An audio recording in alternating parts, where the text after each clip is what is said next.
यथाग्निर्दाहिका शक्ति रामकृष्णे स्थिता हिया सर्वविद्यास्वरूपां तां शारदां প্রণমাম্যহম।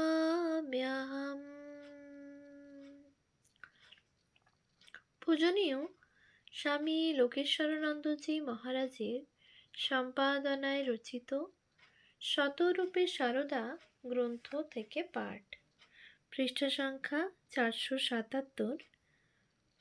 নবজাগরণ, সমাজ বিবর্তন ও শ্রী মা সারদা দেবী। 2।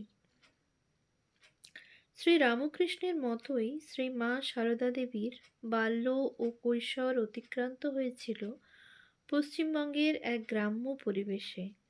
সেখানে পাশ্চাত্য শিক্ষা ও সভ্যতার প্রভাব তখনও বিশেষ অনুভূত হয়নি।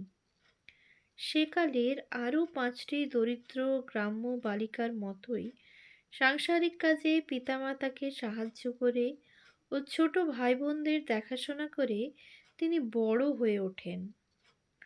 গ্রামের পাঠশালায় কিছুদিন যাতায়াত করলেও বিদ্যাভ্যাসের বিশেষ সুযোগ তিনি তার বিবাহের পূর্বে বা পরে কখনো পাননি।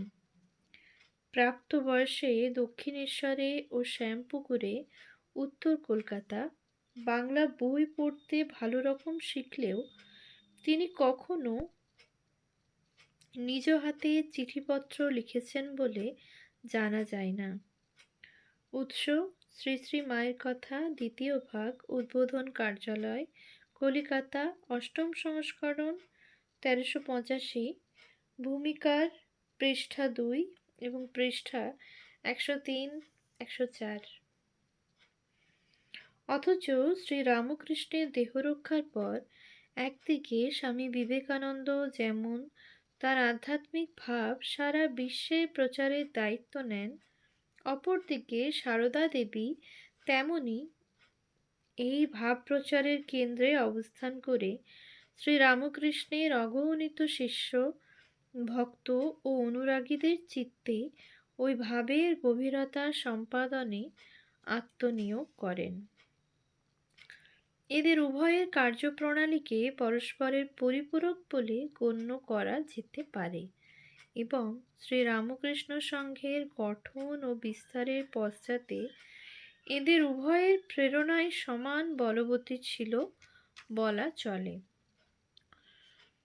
বাহ্য দৃষ্টিতে শ্রী রামকৃষ্ণ ও সারদা দেবীর জীবনের একটি পার্থক্য সহজেই আমাদের চোখে পড়ে।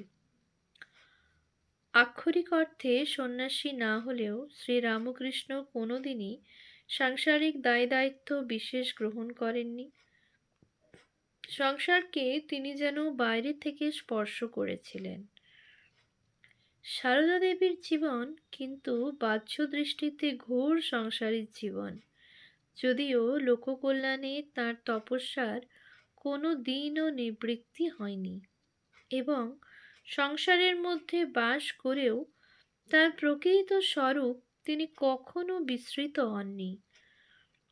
জীবনের প্রায় শেষ অধ্যায় পর্যন্ত সাংসারিক দায় দায়িত্ব বহন করার ফলে সারদা দেবী সংসারী সমাজবদ্ধ জীবের সমস্যাগুলি সম্বন্ধে সর্বদাই সচেতন ছিলেন এবং প্রচলিত অর্থে সমাজ সংস্কারকের ভূমিকা গ্রহণ না করলেও তার জীবন ও বাণীর মধ্যে আমাদের নানাবিধ সামাজিক সমস্যার সমাধান সহজেই খুঁজে পাওয়া যায়।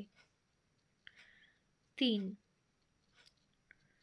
সারদা দেবীর চরিত্রের যে বৈশিষ্ট্যটি প্রথমেই আমাদের দৃষ্টি আকর্ষণ করে তা হল তাঁর উদার প্রসন্ন দৃষ্টিভঙ্গি, যা বিশ্বের সকল মানুষকে জাতি ধর্ম বর্ণ নির্বিশেষে সহজেই আপনার করে নিতে পারত।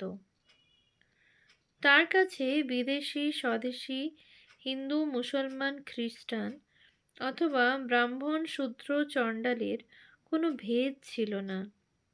যেই তার কাছে সংসার তাপদগ্ধ জীবনের জ্বালা জুড়োতে আসতো, অথবা আধ্যাত্মিক উন্নতির জন্য তার সাহায্য প্রার্থনা করত, তাকেই তিনি আপন সন্তানের মতো গ্রহণ করতেন এবং তার ব্যক্তিগত প্রবণতা অনুযায়ী পথ চলার নির্দেশ দিতেন।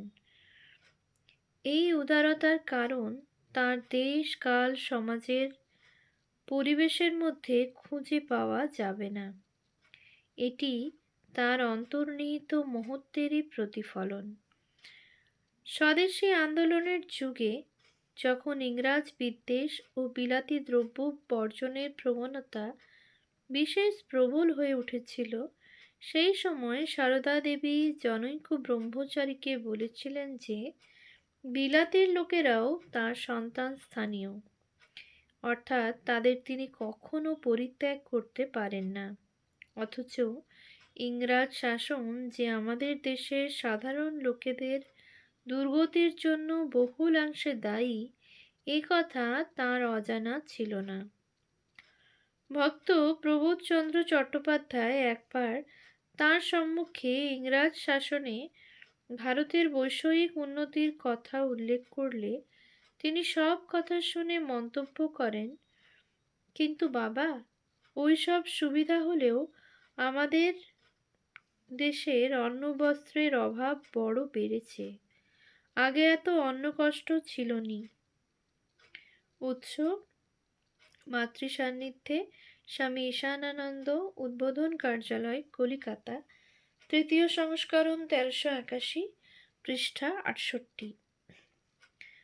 বিবেকানন্দের আইরিশ শিষ্যা ভগিনী নিবেদিতাকে তিনি সম্পূর্ণ আপনজনের মতোই গ্রহণ করেছিলেন এবং কলকাতায় নিজের কাছে 10/2 নং বোসপাড়া লেন কিছুদিন তাকে বসবাস করবার অনুমতিও দিয়েছিলেন।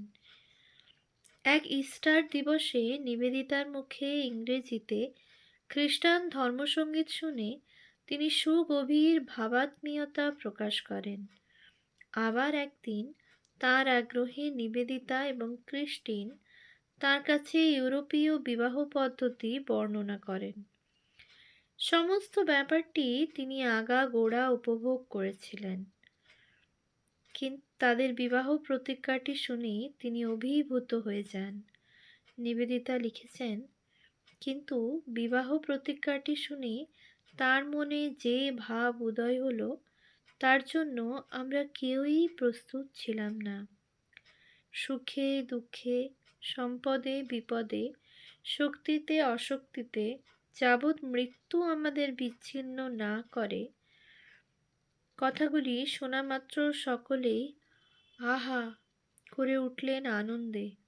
কিন্তু শ্রীমার পরিতৃপ্তি সর্বাধিক। বারবার কথাগুলি তিনি শুনতে চাইলেন, বারবার বললেন, কি অপূর্ব ধর্মকথা, কি অপূর্ব ধর্মকথা।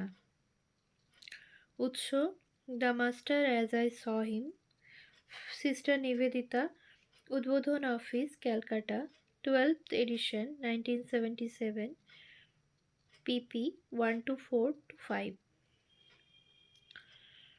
বিবেকানন্দের অপর এক শিষ্যা অলি বুলের অনুরোধে তিনি অত্যন্ত লজ্জাশীলা হওয়া সত্ত্বেও বিদেশি ফটোগ্রাফারের সম্মুখে বসে নিঃসংকোচে তার আলোকচিত্র তোলান।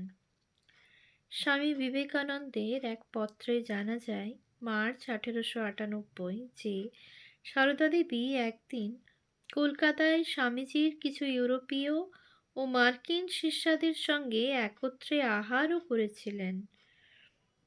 উৎস: শ্রীমা সারদা দেবী, স্বামী গম্ভীরানন্দ, উদ্বোধন কার্যালয়, কলিকাতা, ষষ্ঠ সংস্করণ, 1384, পৃষ্ঠা 281-82।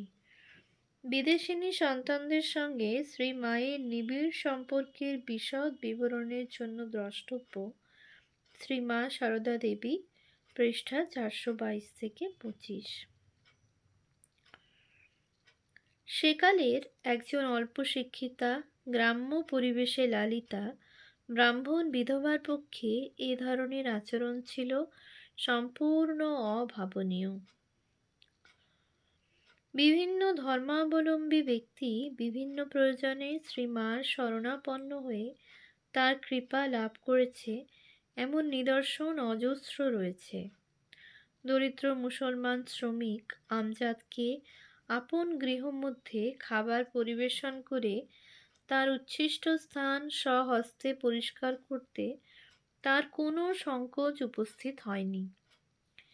জনৈকা আত্মীয়া এই ব্যাপারে অনুযোগ করলে সারদা দেবী তাকে ভৎসনা করে বলেন, আমার শরৎ স্বামী শারদানন্দ যেমন ছেলে, এই আমজাদও তেমন ছেলে। উৎস শ্রীমা সারদা দেবী, পৃষ্ঠা 400 থেকে 404। জনৈকা অভারতীয়া খ্রিস্টান মহিলার কন্যা মায়ের আশীর্বাদে রোগমুক্তা হলে মহিলাটি মায়ের নিকট দীক্ষা গ্রহণ করেন ও বহুদিন তার কাছে যাতায়াত করতে থাকেন। উৎস শ্রীমা সারদা দেবী, পৃষ্ঠা 425। বোম্বাই হতে আগত এক অপরিচিত পার্সি যুবকও মায়ের শরণার্থী হয়ে তার কাছে দীক্ষা লাভ করেন। উৎস শ্রীমা সারদা দেবী, পৃষ্ঠা 444 থেকে 445। এইসব ভিন্ন ধর্মাবলম্বী ভক্তেরা অনেকে এবং স্বধর্মীয় ভক্তেরাও কোনো কোনো ক্ষেত্রে ভিন্ন ভাষাভাষী ছিলেন, কিন্তু দীক্ষাদানের সময় ভাষার ব্যবধান সারদা দেবীর কাছে কোনো দিনও প্রতিবন্ধক হয়ে ওঠেনি। দীক্ষার সময় তিনি তাঁর বক্তব্য সরল বাংলা ভাষাতেই প্রকাশ করতেন এবং দীক্ষার্থীরাও তার মর্ম গ্রহণ করতে সক্ষম হতো। এটি তাঁর ভাব প্রকাশের অসাধারণ ক্ষমতারই পরিচায়ক। উৎস শ্রীমা সারদা দেবী, পৃষ্ঠা 445। অসাধারণ উদারতার সঙ্গে যুক্ত হয়েছিল সারদা দেবীর প্রখর বিচার বুদ্ধি, যা তার আধুনিক দৃষ্টিভঙ্গির সাক্ষ্য বহন করছে। বিবেকানন্দ শিষ্যা শ্রীমতী অলি বুল সারদা দেবীর কাছে প্রশ্ন রেখেছিলেন, গুরুর প্রতি আনুগত্য বলতে কি বোঝায়? উত্তরে সারদা দেবী বলেন, কাউকে গুরু নির্বাচন করলে আধ্যাত্মিক উন্নতির জন্য তার সব কথা শুনতে বা মানতে হবে, কিন্তু ঐহিক বিষয়ে নিজের সৎ বুদ্ধি প্রণোদিত হয়ে কাজ করলেই, সে কাজ যদি কোনো কোনো ক্ষেত্রে গুরুর অননুমোদিত হয়, তবুও গুরুকে শ্রেষ্ঠ সেবা করা হবে। উৎস নিবেদিতা লোকমাতা, প্রথম খণ্ড, শঙ্করী প্রসাদ বসু, আনন্দ পাবলিশার্স প্রাইভেট লিমিটেড, কলিকাতা, প্রথম সংস্করণ, 1375, পৃষ্ঠা 176। আধ্যাত্মিক গুরুর নির্দেশ লৌকিক ব্যাপারে অলঙ্ঘনীয় নয়, এরকম কথা সারদা দেবীর মতো স্বচ্ছ চিন্তাশীলা ও চারিত্র শক্তিযুক্তা মহিলাই অম্লান বদনে বলতে পারতেন। এই প্রখর বিচারবুদ্ধির জন্যই মায়াবতী অদ্বৈত আশ্রমে শ্রীরামকৃষ্ণের পটপূজার বিরোধিতাকে সমর্থন করতে তিনি কুণ্ঠিত হননি। উৎস নিবেদিতা লোকমাতা, প্রথম খণ্ড, শঙ্করী প্রসাদ বসু, আনন্দ পাবলিশার্স প্রাইভেট লিমিটেড, কলিকাতা, প্রথম সংস্করণ, 1375, পৃষ্ঠা 242। এই ঘটনার বিবরণের জন্য দ্রষ্টব্য স্বামীজির পদপ্রান্তে স্বামী অবজোজানন্দ, রামকৃষ্ণ মিশন সারদাপীঠ, বেলুর মঠ, প্রথম প্রকাশ, 1370, পৃষ্ঠা 79, 117। ওম শান্তি শান্তি শান্তি। हरिः ॐ तत्सत् श्रीरामकृष्णार्पणमस्तु।